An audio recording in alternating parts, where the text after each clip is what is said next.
So very proud to present our project results after 3.5 years of hard work. So yeah, a big moment for us.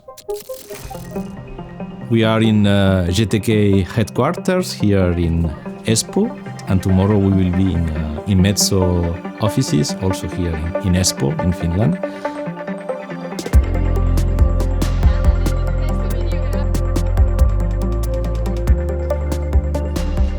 So we're seeing critical minerals becoming more important for the digital transition, for advanced manufacturing, and for overall economic security.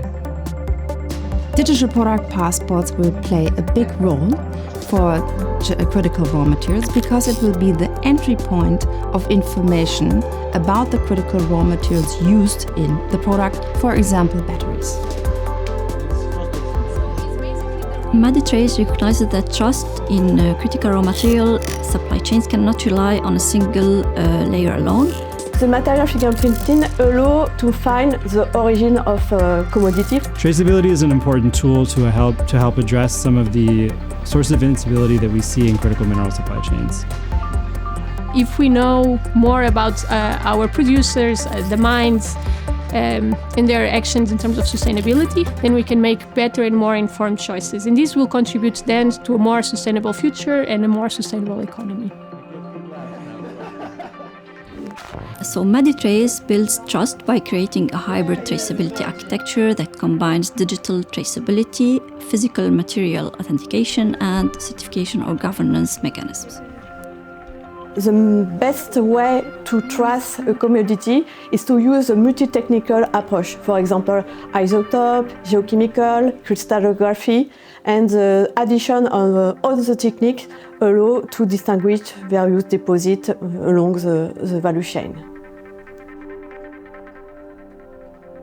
Maditrace brings an important contribution to the field as it defines critical raw material products, fingerprints and the definition of data, how to express a fingerprint, and also how to express the manufacturing circumstances of critical raw materials.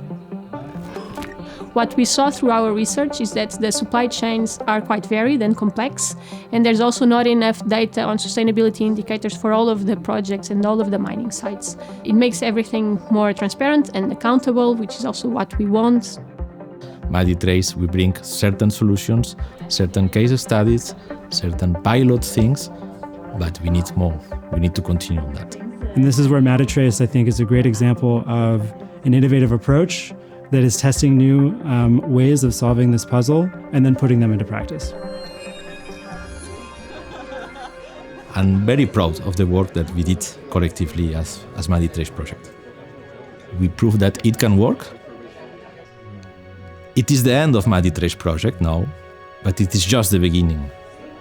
We know the roadmap, we know what we need to develop for a more transparent and resilient supply chain in Europe, but we know also the challenges of that.